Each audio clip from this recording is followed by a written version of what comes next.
You're tuned in to Ask the Master Auto Technician. Car questions? Get answers right now. Call 850-763-0555. James Auto Center, we fix it right, guaranteed. Beep, beep, beep, beep, yeah! All right, welcome back to our show. My wife and I said, let's talk about transmission coolers. We're putting a transmission in a Honda today. A car has, what is it, a 2004, Anna Marie? I think that's what it is. Yes. 2004. So it's a 12-year-old vehicle. We saw the last time we saw the car. Doesn't have a whole lot of miles on it. No, it doesn't. Last time we saw the car was 3 years ago, maybe 4 years ago. Did a transmission service on it back then and suggested, please, due to the age of the vehicle, we're going to recommend that you change the radiator. They said, well, this car's not running hot. I said, we're just going to recommend it due to the age of the radiator. This was like when the transmission was like 7, 8 years old. The car was 7, 8 years old. We recommend it. So you're coming up on it. We know you don't have a lot of miles on the vehicle. You only have like, I think 80,000 miles. But your radiator's not getting rid of the heat it should be getting rid of. We're only seeing around 20 to 25 degrees of heat it's getting rid of. We know this radiator with both fans running should be getting rid of over 30 degrees of heat. And they said, well, we'll not worry about it. We don't drive that much. Well, they come back 3 years later, and now they got a transmission problem. So we're going to have to change the transmission. We don't rebuild these transmissions. Matter of fact, most of today's cars transmissions aren't rebuilt. They're replaced with a factory unit, one that's been put on a dyno, tested, and made sure it's been upgraded and updated with all the things it needs to have done, put on a car. Because they're just too complicated. Believe it or not, they really are. They're just too complicated and too precision to make sure they're going to work like they're supposed to. And if you don't have a clean room and you don't have all the new tools and everything, it's not worth it going through the problem of rebuilding transmissions. Just replace them. So we're replacing this transmission, and the first thing it said in there, it said if you replace this transmission, put a cooler on it, an external transmission cooler, or a radiator. And they cautioned about putting an external cooler on it. The external cooler, if not done correctly, can actually make the engine run hotter because you're actually blocking the flow of air. You're putting it in the wrong position. I don't recommend putting a cooler externally on a car because it didn't come with it originally.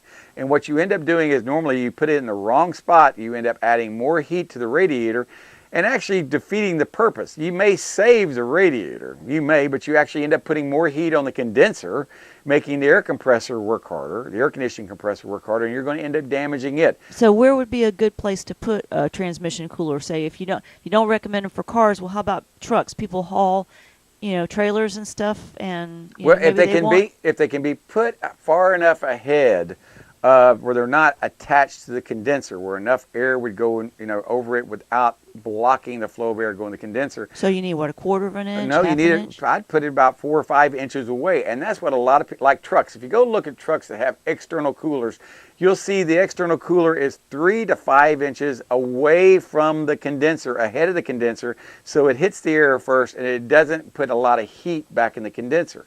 So if you're going to do that, that's where I would put it. I'd put it way almost on the grill.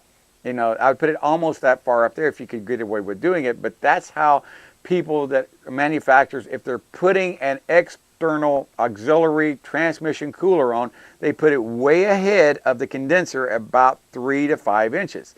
Now, in my opinion, there's no reason to do that if your car didn't call for a cooler. You don't need to put a cooler on there. Put a new radiator on there. That radiator has a transmission cooler on it. That transmission cooler gets clogged up. Really, it does. Just the cooler that cools the transmission. Your radiator gets clogged up. Yeah, what's it get clogged up from? But it gets clogged up from old antifreeze, from love bugs, you name it. Externally gets clogged up, internally gets clogged up. What does your transmission cooler gets clogged up from? It gets clogged up from a little piece of fiber that comes from your clutch material that didn't get caught by your filter. Or maybe you don't have a filter. Some cars, like this Honda, they don't have filters. They have screens.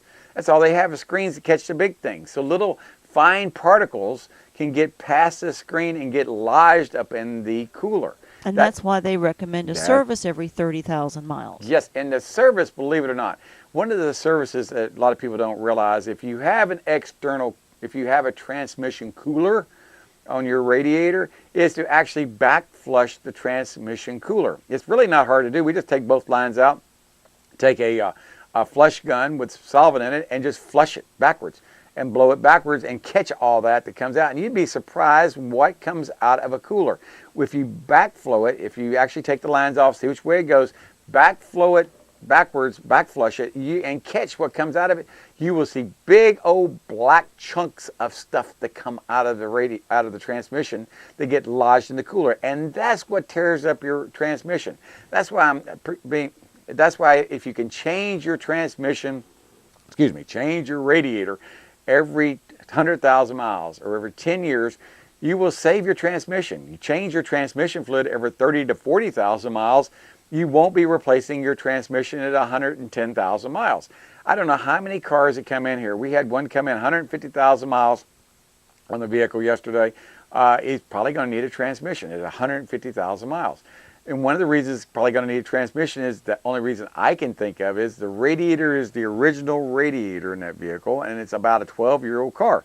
And we told him years ago, we really need to start thinking about getting rid of this radiator. I don't drive it that much. I really don't drive it. I'd say, well, if you're going to keep it and you're going to drive it any at all, you need to start thinking about getting another radiator. We told him this 2 or 3 years ago. Here we are now with a car that's 12 years old, and it's going to need a radiator. Yeah, and see, that's a problem too when you have more than one car, because he's got a little car and he's got a big car, so he takes turns driving them. Mm-hmm. So most of his driving, like you say, doesn't drive much, but it's in-town driving. But in-town driving is In-town harder. is severe service. It is. A lot of people don't realize that's stop-and-go driving in traffic. Not a lot of breeze coming by. The car gets hotter than it should get. Asphalt, pavement. Oh, absolutely. Yeah, all that heat all from this other cars. Yeah, and it all adds this together, and that's why it's so important that you do preventive maintenance. I was looking in today's paper, 2016 clearance sale. The cheapest one I saw, clearance sale for 2016, was over $20,000. That was a stripped down version of a brand new vehicle out there, over $20,000. I remember back in the 70s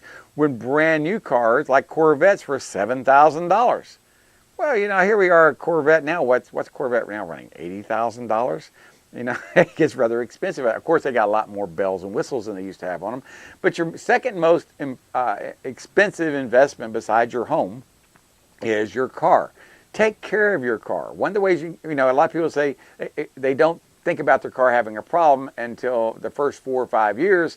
The car's new, they don't see any problems with it, no leakage, and all of a sudden it seems to cascade down upon them. They got to change the radiator, the thermostat, the hoses, the belt, Do a little bit at a time. If you could put back $150 a month during the time that your car is in great shape. I mean, your car is brand new. You bought this brand new car, you're paying car payments on it. You're making car payments on it. Please put back $150 a month, whether it's a new car, used car, or whatever car you do. If you'll put that back in a special car repair savings account, you will always have enough money to take care of your vehicle without having to buy these expensive insurance policies that, in my opinion, aren't worth the paper they're written on. They really are not. Most of these insurance policies you see that are not covered by the manufacturer, say they're not from Harley Davidson or they're not from Chevrolet or Ford or Chrysler or whatever. A lot of times I'm an adjuster for these insurance companies, and a lot of times these insurance companies do not pay like they should pay.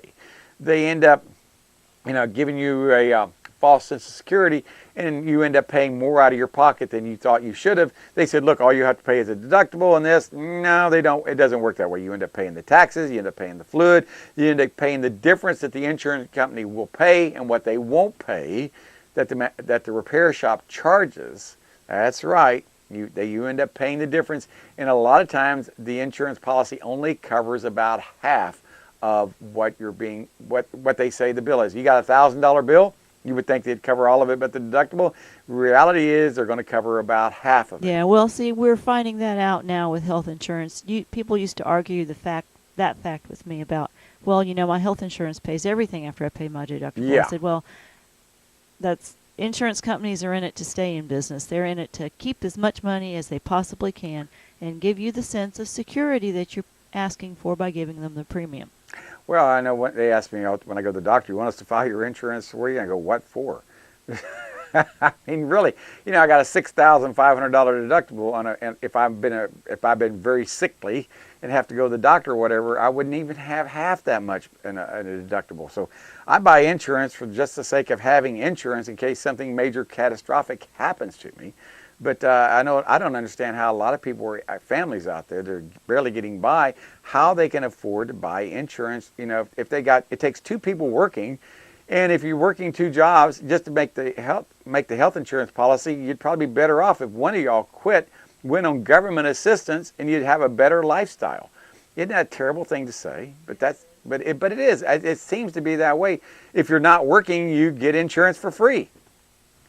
Your kids get insurance for free. But if you work and you're struggling to make ends meet, you can't pay it. You're not. This isn't a good discussion. I know I probably shouldn't talk about that, but it just irritates me sometimes when I have people explaining to me about how much they have to pay for insurance on their cars, or insurance on their home, or insurance on their health insurance, and then they start talking about what it covers and what it doesn't cover. But these extended warranty policies that you buy for your car that aren't from the manufacturer, that's what I'm trying to get across to you. A lot of times they're not worth the money you're paying. They're kind of like the Affordable Care Act. You're paying a lot of money for something that you're not ever going to be able to use, probably. In my case, that's the case. Now, some people out there, I'm sure they got a great deal out there. They're not paying anything for insurance, and I'm happy for them. Unfortunately, a lot of people like myself, the people that work out there, we're having to pay, $1,400, $1,500, $1,600 a month for something that we'll never get to use. And I guess just because we have good jobs, we have to pay that much. But that's just the way it is. So if you got a car and you want to keep that car on the road, make sure you put back, I'll recap here, put back $150 a month for maintenance on your vehicle. You may not spend that money for the first 2 or 3 years, but after 2 or 3 years, you've got a lot of money saved up. Now you need to change your radiator. Now you need to do some, after 30, 40, 50,000 miles, now it's time to start doing things that need to be done. You'll have the money put back in a savings account to be able to pay for it. That way your car, once it gets paid for in 5, 6, or 7 years, is still good and not wore out, and you can drive it for another 5, 6, 7, or even longer years without having to worry about having a problem, pop up like a blown up engine or a blown up transmission without being able to take care of it. So to avoid those things, do preventive maintenance, keep your cooling system good, change your fluids. Fluids are so much more cheaper than metal out there. So keep your fluids changed, keep everything, your filters changed. And if you don't have a shop that you can talk to or trust, give James Auto Center a call. We'll be more than happy to talk to you about your car, go for a test drive with you with a scanner, and explain to you in plain, easy to understand words what's going on with your car, what we're looking for, what you're looking for, and try to give you that peace of mind warranty that you need to take care of your car. This is James Morris along with Anna Marie Morris. We'll talk to you all tomorrow morning on Ask the Master Auto Technician. Bye-bye, everybody. James Auto Center, we fix it right.